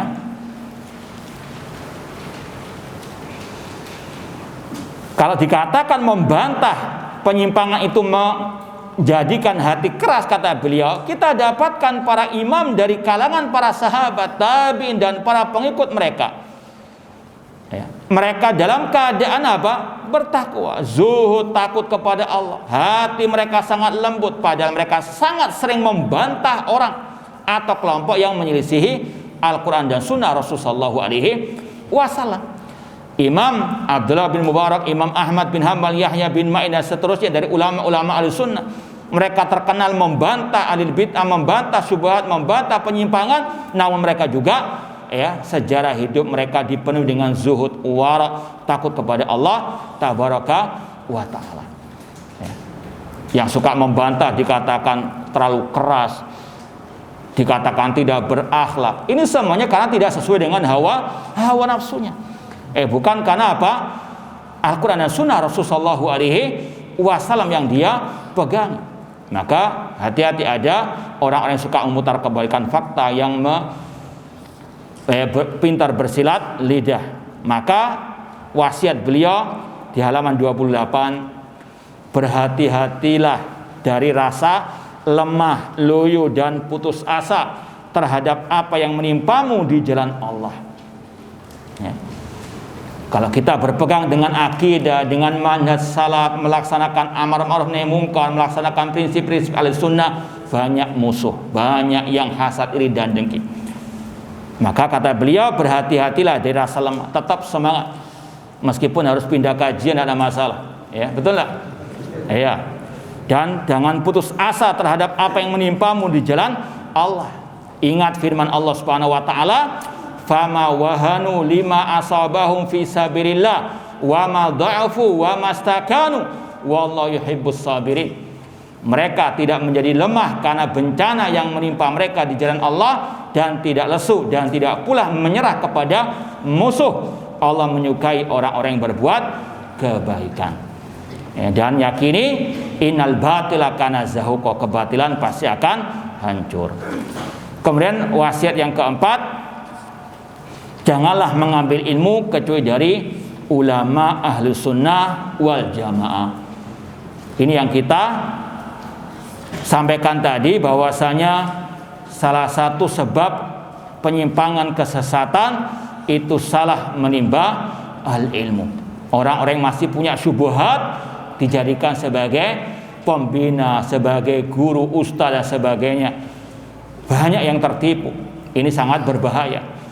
Makanya ulama salaf seperti Muhammad bin Sirin yang mengatakan, halaman 30, sesungguhnya ilmu itu adalah agama itu sendiri, maka lihatlah, selektiflah dari siapa kalian mengambil ilmu tersebut. Inna hadzal ilma dinun fanduru amman ta'khuduna dinakum. Ya, bahkan pernah kita dengar kisah tokoh teroris di negeri kita, ya, yang masih ada di penjara sekarang. Dulunya apa? Ikut kajian dakwah salafiyah. Tapi ketika dia mulai menimba ilmu dari syekh-syekh dari Arab Saudi yang terkena syubhat takfir, ya, dikira kalau semua syekh dari Saudi itu pasti apa? Salafi. Ya. Kata Syekh Abdul Aziz, enggak semuanya, ada yang hizbi, ada yang haroki dan sebagainya, ada yang Usama bin Laden dari mana? Iya. Maka hati-hati, ini salah satu kisah nyata. Gembong teroris di negeri kita ini dulunya apa? Mengaku ikut dakwah salafiyah, tapi ketika sudah salah menimba ilmu, mulazamah, dekat dengan syekh-syekh yang punya pemikiran takfir, pengkafiran terhadap kaum muslimin atau pemimpin kaum muslimin, maka naudzubillah min dzalik, berbalik memusuhi dakwah as-salafiyah, ya, berbalik 180 derajat menjadi gembong teroris khawarij di zaman ini di negeri kita. Naudzubillah min dzalik. Maka sekali lagi selektif dan terus apa? Selektif menimba ilmu, timbang dengan qala Allah wa qala Rasul wa qala as-sahabah. Siapa yang layak menjadi pembina ataupun guru ataupun ustadz agar kita pas selamat di dunia wal akhir. Ini wasiat para ulama as-salaf ahlu sunnah wal jamaah. Demikian pula ini masih ada kaitan dengan apa? Siapa yang harus kita dekati dari sahabat, dari teman, ya, karena itu butuh, ya, sekali lagi selektif dan ketelitian. Kalau tidak maka sangat berbahaya. Ini kita nukilkan dari kitab Al-Ibana As-Sughra. Ada ungkapan dari ulama yang bernama Ibnu Syaudzab. Beliau mengatakan min ni'matillah 'ala syab wal a'jami idza tanassaka an yuwaffaqa li sahibi sunnah yahmiluhuma 'alaiha. Kata ulama salaf yang bernama Ibnu Syaudzab, di antara nikmat Allah atas seorang pemuda atau orang yang selain Arab apabila mereka sedang rajin-rajinnya ibadah, baru bertobat, baru berhijrah, di antara nikmat Allah untuk dia diberikan taufik bersahabat dengan ahlu sunnah atau mendapatkan guru yang dari ahlu sunnah yang salafi sejati, an wafaqa li sahibi sunnah, yang akan membawanya kepada sunnah Rasulullah SAW. Kemudian ada ungkapan lagi dari ulama salaf yang lain, Amr bin Qais al-Mulai. Beliau mengatakan idza ra'aita syab awwala ma yansa ma ahli sunnah wal jamaah farjuhu. Apabila engkau melihat seorang pemuda di awal dia belajar ilmu agama, di awal dia hijrah itu bersama ahli sunnah wal jamaah, maka harapkan kebaikannya. Ya. Namun sebaliknya, wa idza ra'aitahu ma ahlil bidah fa'ayis minhu fa inna syab ala awwali nusyu'ihi. Apabila engkau melihat orang itu, pemuda itu belajar dari ahli bid'ah atau bersahabat, berteman dekat dengan ahli bid'ah, maka putus asalah darinya, jangan harap kebaikannya. Karena akan apa? Terpengaruh dengan kebid'ahan, cepat atau lambat, sedikit atau banyak. Fa inna syab, karena pemuda itu sesuai dengan awal dia apa? Hijrahnya atau awal dia belajar ilmu agama. Wasiat yang berikutnya dari ulama salaf yang lain yang bernama Amr bin Qais. Amr bin Qais berkata, inna syab la yansha fa in athara an yujalisa ahlal ilmi kada yaslam wa in mala ila ghairihim kana yaqtabu. Apabila seorang pemuda awal kali belajar, dia duduk di majelisnya para ulama ahli sunnah, maka dia akan selamat. Namun kalau dia berpaling dari ulama ahli sunnah, belajar kepada ahli bidah atau orang yang sesat, maka dia akan binasa. Ini wasiat-wasiat para ulama As-salaf selektif dalam belajar ilmu agama, juga dalam apa? Mencari sahabat dekat. Demikian pula riwayat wasiat dari Hammad bin Zaid rahimahullah atau dari Yunus bin Ubaid. Ya, ini riwayat dari Hammad bin Zaid. Beliau berkata kepadaku Yunus, ya Hammad, inni la arasyaba ala kulli halatin munkarah, fala ayusu min khairihi hatta arahu yusahibu sahiba bid'ah. Wahai Hammad, sesungguhnya aku melihat seorang pemuda itu di atas kemungkaran. Aku berputus asa dari kebaikannya. Ya. Sampai aku melihatnya apa? Bersahabat dengan ahli bid'ah. Wa indaha a'lam annahu qad atiba. Kalau sudah berguru kepada ahli bid'ah, bersahabat dengan ahli bid'ah, maka dia akan binasa. Naudzubillahi min dzalik. Ya, karena waktunya sudah semakin menipis ya. Kita akhiri dengan nasihat yang kelima, wasiat yang kelima. Ini kurang lebih sama dengan tadi. Pentingnya rujuk kepada ulama dalam masalah-masalah besar ya. Terutama dalam masalah kontemporer. Seperti tadi, ada kasus orang muslim membunuh orang kafir yang menghina Nabi Shallallahu Alaihi Wasallam. Semua sepakat penghinaan kepada Nabi tidak bisa ditoleransi. Tapi apakah dengan sikap membunuh orang tersebut? Ini kembali kepada fatwa para ulama. Namun yang disayangkan seperti yang kita sampaikan tadi, ketika ada kasus tadi, ada orang muslim di negeri kafir membunuh orang kafir karena dia menghina Nabi SAW. Kemudian didukung, naudzubillah min dzalik. Dicari-carikan sejarah dari sirah nabawiyah. Naudzubillah min dzalik. Padahal ulama mencelahnya, ulama tidak setuju dengan perbuatan tersebut. Ya, maka sekali lagi hati-hati, jangan ngelama. Ikuti para ulama. Ketika ada masalah-masalah besar menimpa umat, tunggu fatwa para ulama. Rujuk kepada para ulama. Jangan sebagaimana orang munafikin yang langsung keluar-keluar, langsung menghukumi. Sebagaimana kata Allah, wa idza ja'ahum minal amri awil khafi adza'u bih walau radduhu ila rasuli wa ila ulil amri minhum la alimahul lan yastambitunahu minhum. Apabila datang kepada orang munafikin berita tentang keamanan, ketakutan, mereka langsung menyebarkannya. Seandainya mereka mau mengembalikannya kepada Rasul dan kepada ulil amri. Kata sebagian ulama tafsir, ulil amri situ al ulama. Ya, sampaikan dulu kepada para al ulama. Jangan langsung asal keluar-keluar di medsos. Cari-cari dalil-dalil sendiri. Bahkan kita ketika itu sampai menyinyiri seruan kepada ittiba kepada Rasulullah SAW. Ini kenapa? Karena ngelama. Ulama menyuruh kalau menghadapi penghinaan Nabi tetap ittiba sunnah. Kok katanya harus tampil beda? Sunnah itu sudah biasa. Naudzubillah min dzalik.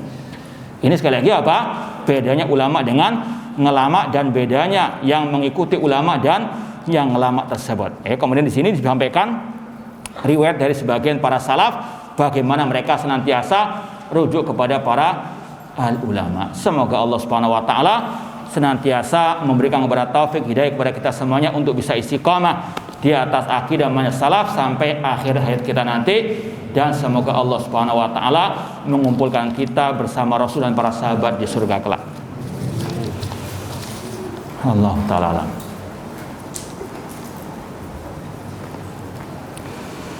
Ya, kalau sudah antum tahu orang itu menyimpang dalam masalah manhaj, masalah tauhid, bagaimana antum mau menjadikannya sebagai teman dekat? As-sahib sahib, kata orang Arab, as-sahib sahib, namanya sahabat dekat itu bisa menarik kepada kejelekan maupun kebaikan. Bahkan dalam kitab tadi Ibana As-Sughra disebutkan riwayat dari para ulama salaf bahwasanya al-mar'u bi khadanihi.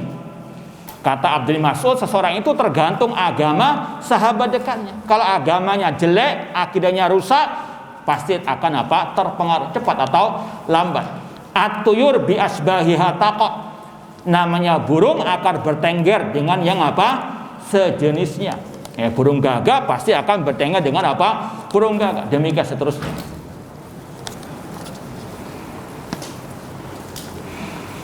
Sebenarnya apa dan siapa Taliban? Secara umum kelompok Taliban bukan di atas akidah manhaj dakwah as-salafiyah.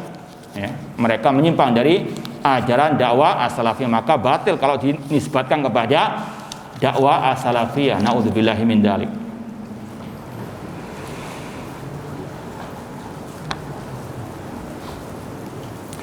Ada seorang anak laki-laki yang ingin menghadiri pengajian untuk thalabul ilmi tapi dilarang oleh kedua orang tuanya karena bencinya mereka pada manhaj ini. Apa sikap yang tepat untuk anak tersebut pada orang tuanya tersebut? Yang paling bagus tetap ngaji di kajian sunnah dengan tetap berakhlak yang mulia kepada orang tua. Sampaikan bahwasanya inilah ajaran yang hak, ini adalah ajaran Rasul, para sahabat Rasul bil hikmah wal mau'izati al hasanah. Karena larangan orang tua itu tidak boleh ditaati, atau perintah orang tua untuk kita nggak ikut ngaji as-sunnah itu tidak boleh ditaati karena itu kemaksiatan kepada Allah. Rasul memerintahkan kita thalabul ilmi, belajar ilmu. Kalau dilarang oleh orang tua itu tidak wajib untuk ditaati, cuma harus dengan cara bijak untuk apa? Menyampaikan nasihat. Wallahu ta'ala. Apakah boleh kita bermajelis kepada ustaz salafi yang suka mencela pemimpin? Ini jelas ikut ajaran Abdullah bin Sabah al-Yahudi. Maka tinggalkan majelis orang-orang yang ikut ajaran Abdullah bin Sabah al-Yahudi.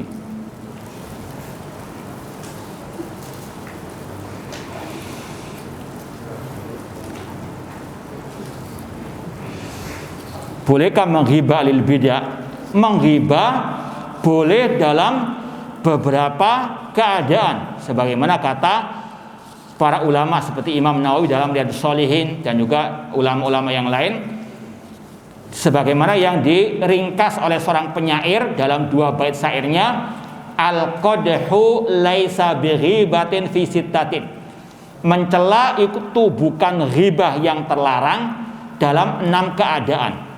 Yang pertama mutadzalim, orang yang didolimi.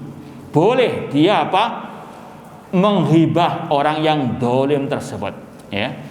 Ini orang yang dolim, ini orang yang suka ngerusak kajian akidah wal manhaj. Tidak apa-apa dihibah.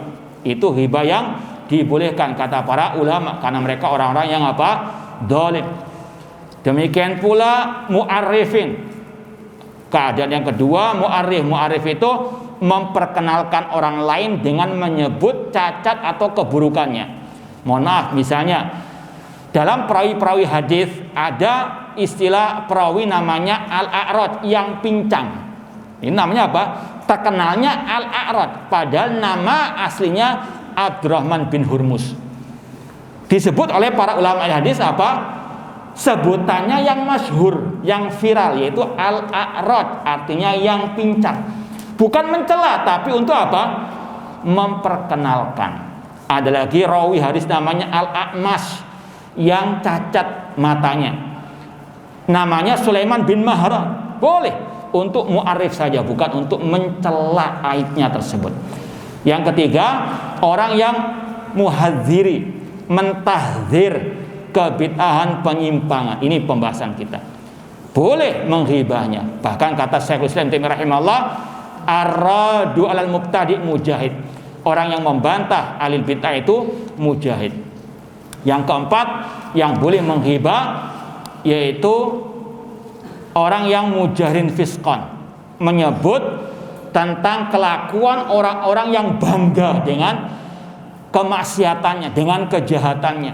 Misalnya bandar narkoba misalnya, sudah masyhur di kalangan orang-orang ini bandar narkoba, boleh antum laporkan ke aparat keamanan untuk diproses. Karena bangga dengan kejahatannya. Dia cerita-cerita, oh saya barusan laku narkoba 1 miliar misalnya. Nah ini laporkan, ada masalah. Kemudian yang kelima, wa mustaftin, orang yang minta fatwa. Seperti dalam kisah atau dalam misalnya antum tanya kepada ustadz ini bagaimana, saya boleh tidak belajar kepada ustadz fulan? Maka apa?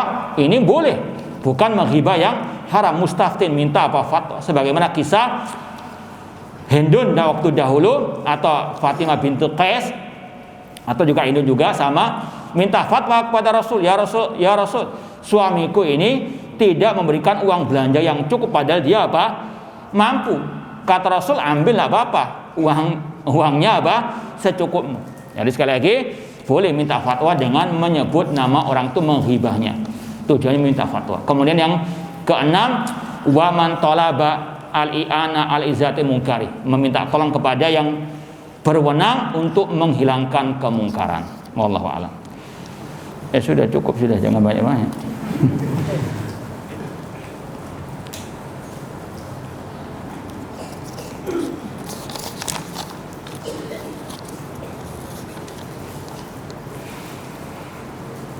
Ya, belajar Al-Quran sama harus dengan guru dari Ahlus Sunnah wal Jamaah. Karena sebagaimana kata orang Arab atau penyair, kullu ina'in bima fihi yandahu, setiap bejana akan mengeluarkan apa yang ada di dalamnya. Kalau ini kita tuangkan, keluar apa?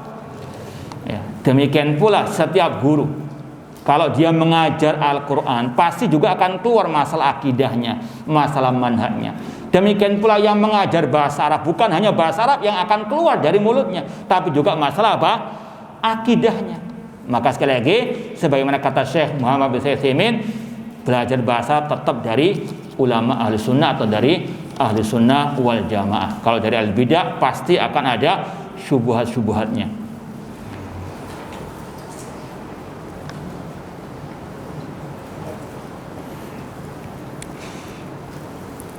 Ya, kalau mau misalnya kitab akidah untuk para pemula, misalnya kitab Al-Aqidah Al-Wasithiyah. Alhamdulillah kita di hari Senin kedua keempat masih mengkaji atau awal-awal mengkaji kitab Aqidah Wasithiyah oleh Syekhul Islam Taimiyah rahimahullah di Masjid Islamiyah Pertemuan ya. Itu kalau mau kita ya kitab akidah untuk pemula.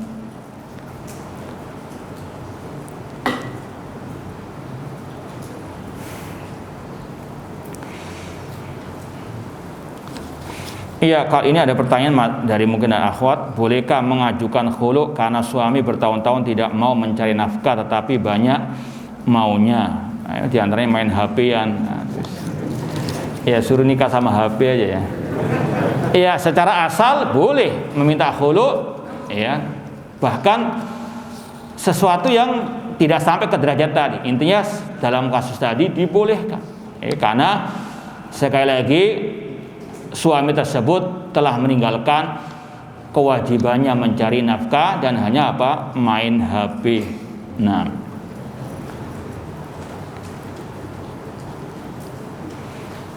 secara ayat tadi kita ya secara hukum asal, namun lebih baik antum atau anti istikharah minta ya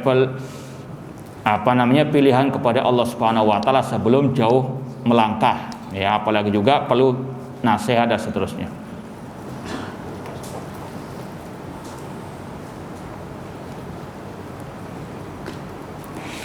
Ada ustadz yang berkata semakin banyak ilmu seseorang semakin sulit dia untuk menyalahkan orang lain, dan semakin bodoh seseorang semakin mudah dia untuk menyalahkan seseorang dan sulit memberi udzur. Ini sama dengan tadi, ini kalimatu haqqin urida bihal batil. Maunya apa? Jangan suka menyalahkan orang. Nah, kalau memang salah gimana nggak disalahkan? Ya? Ini sekali lagi hati-hati dengan kalimat-kalimat yang hak, terkadang maksudnya apa? Batil atau isinya ada kemungkinan kebatilan. Semakin orang itu misalnya antum punya 10 ilmu tentang sunnah, maka kalau ada 5 orang menyelisih 5 sunnah, antum tahu apa enggak kesalahannya? Justru kebalik kan? Justru semakin banyak antum tambah ilmu, antum semakin bisa melihat mana hak, mana apa? Mana batil. Ya, meskipun tetap namanya menyalahkan butuh ilmu, tidak asal. Jadi sekali lagi hati-hati dengan ucapan ustadz-ustadz yang sok kadang bijak, bijaksana namun apa? Bijaksana injak sini.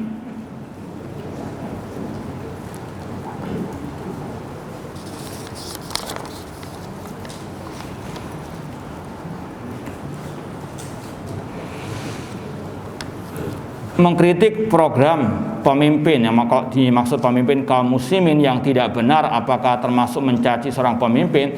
Ini masuk ke dalam bab tadi, bukan termasuk manhaj salaf menyebarkan aib pemimpin kaum muslimin. Kemudian juga yang dilarang oleh Rasul menasihati pemimpin di hadapan umum. Rasul jelas-jelas mengatakan, man arada an yansaha lidi sultanin fala yubdi alaniyatan. Barang siapa yang ingin menasihati pemimpinnya, jangan di hadapan umum. Walakin yakhud biyadi, namun ambillah tangannya, fayakhluwa bi, berduaan dengannya. Fa in qabila fadak, jika diterima alhamdulillah, kalau tidak diterima qad addalladhi alaih, telah gugur apa? Kewajiban. Ini pertanyaan yang terakhir.